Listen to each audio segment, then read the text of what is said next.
Friends, welcome to Bhoomika kitchen. ನಾನು ನಿಮ್ ಭೂಮಿಕಾ ಸುದರ್ಶನ್. ಎಲ್ಲರೂ ಹೇಗಿದ್ದೀರಾ? ಎಲ್ಲರೂ ಚೆನ್ನಾಗಿದ್ದೀರಾ ಅಂತ ಭಾವಿಸ್ತಾ ಇವತ್ತು ಒಂದು ಸ್ಪೆಷಲ್ ಚಟ್ನಿನ ನಾನು ನಿಮ್ಗೆ ತೋರಿಸ್ತಾ ಇದ್ದೀನಿ.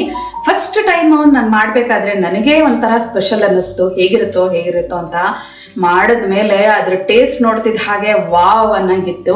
ಆಪಲ್ ಚಟ್ನಿ, ಎಲ್ಲಾ ವೆರೈಟಿ ಚಟ್ನಿಗಳನ್ನೂ ಕೇಳಿದ್ದೀರಾ ಅಲ್ವಾ? ಕಡಲೆಕಾಯಿ ಬೀಜದ್ದು, ತೆಂಗಿನಕಾಯಿದು, ಹುರ್ಗಡ್ಲೆದು ಎಲ್ಲ ಆಪಲ್ ಅಲ್ಲಿ ನೀವ್ ಯಾರು ಮಾಡಿಲ್ಲ, ಆದ್ರೆ ಒಂದ್ಸಲ ಟ್ರೈ ಮಾಡಿ. ಎಷ್ಟು ಸಖತ್ತಾಗಿರುತ್ತೆ ಗೊತ್ತಾ? ಉಪ್ಪು, ಹುಳಿ, ಖಾರ, ಲೈಟ್ ಆಗಿ ಸ್ವೀಟು, ವಾವ್, ಹೇಳಕ್ಕೆ ಅದ್ಭುತವಾಗಿದೆ. ಅದನ್ನ ಮಾಡೋದು ಹೇಗೆ ಅಂತ ನೋಡೋಣ ಬನ್ನಿ. ಮಿಕ್ಸರ್ ಜಾರ್ ಒಳಗಡೆ 2 ಸೇಬು, ಆಪಲ್ ಸಿಪ್ಪೆ ತೆಗೆದ್ಬಿಟ್ಟು ಹಾಕೊಂಡಿದ್ದೀನಿ. ಸ್ವಲ್ಪ ಸಿಪ್ಪೆ ಇದ್ರು ಏನ್ ಪರವಾಗಿಲ್ಲ. ಹಸಿಮೆಣಸಿನ್ಕಾಯಿ 3 ಇಂದ 4 ನಿಮ್ಮ ಖಾರಕ್ಕೆ ತಕ್ಕಷ್ಟು ನೋಡ್ಕೊಂಡು ಹಾಕೊಳ್ಳಿ. ರುಚಿಗೆ ತಕ್ಕಷ್ಟು ಉಪ್ಪು,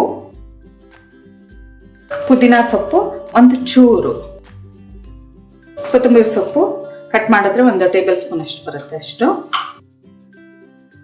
ಹುಳಿಗೆ ತಕ್ಕಷ್ಟು ನಿಂಬೆಹಣ್ಣಿನ ರಸ 1 ಟೇಬಲ್ ಸ್ಪೂನ್ಗಿಂತ ಸ್ವಲ್ಪ ಕಮ್ಮಿ ಹಾಕೊಳ್ತಾ ಇದ್ದೀನಿ. ಇದಕ್ಕೊಂದು ಸ್ವಲ್ಪ ನೀರು ಹಾಕೊಂಡು ನುಣ್ಣದಾಗಿ ಕೊಟ್ಕೊಳ್ತೀನಿ. ಸೇಬಲ್ಲೇ ಸಾಕಷ್ಟು ನೀರಂಶ ಇರೋದ್ರಿಂದ 2 ಟೇಬಲ್ ಸ್ಪೂನ್ ಹಾಕೊಳ್ಳಿ, ಅಷ್ಟೇ ಸಾಕು. ಜಾಸ್ತಿ ನೀರು ಹಾಕೊಂಡ್ರೆ ತೆಳು ಆಗೋಗ್ಬಿಡುತ್ತೆ. ಇವಾಗ ಇದನ್ನು ಸರ್ವ್ ಮಾಡ್ಕೊಳ್ತೀನಿ. ಸ್ಪೆಷಲ್ ಆಗಿರೋ ಅಂತ ಆಪಲ್ ಚಟ್ನಿ ರೆಡಿ ಆಯ್ತು ನೋಡಿ. ಈ ಆಪಲ್ ಚಟ್ನಿ ಅಂತೂ ಉಪ್ಪು, ಹುಳಿ, ಖಾರ, ಲೈಟ್ ಆಗಿ ಸ್ವೀಟ್ ಆಗಿ ತುಂಬಾನೇ ರುಚಿಯಾಗಿದೆ, ತುಂಬಾ ಸ್ಪೆಷಲ್ ಆಗಿದೆ. ಆಪಲ್ ಉಪಯೋಗಿಸಿ, ಸೇಬ್ ಉಪಯೋಗಿಸಿ ಮಾಡಿದ್ದೀರಾ ಅಂತ ಗೊತ್ತೇ ಆಗೋಲ್ಲ. ದೋಸೆ, ಇಡ್ಲಿಗೂ ನೀವು ಸರ್ವ್ ಮಾಡ್ಬೋದು. ಬ್ರೆಡ್ಗೆ ಮೇಲ್ಗಡೆ ಅದನ್ನ ಬ್ರೆಡ್ ಟೋಸ್ಟ್ ಮಾಡಿ ಮೇಲೆ ಸರ್ವ್ ಬಿಟ್ಕೊಟ್ರಂತೂ ತುಂಬಾನೇ ರುಚಿಯಾಗಿರುತ್ತೆ. ನೀವು ಕೂಡ ಮಾಡಿ ಹೇಗಿದೆ ಅಂತ ಕಮೆಂಟ್ ಬಾಕ್ಸ್ ಅಲ್ಲಿ ತಿಳಿಸಿ. ಇವತ್ತಿನ ಈ ರೆಸಿಪಿ ನಿಮ್ಗೆ ಇಷ್ಟ ಆದ್ರೆ ಲೈಕ್ ಮಾಡಿ, ಶೇರ್ ಮಾಡಿ. ಯಾರೆಲ್ಲ ಇನ್ನು ಭೂಮಿಕಾ ಕಿಚನ್ ಸಬ್ಸ್ಕ್ರೈಬ್ ಆಗಿಲ್ಲ, ದಯವಿಟ್ಟು ಸಬ್ಸ್ಕ್ರೈಬ್ ಆಗಿ. Thanks for watching.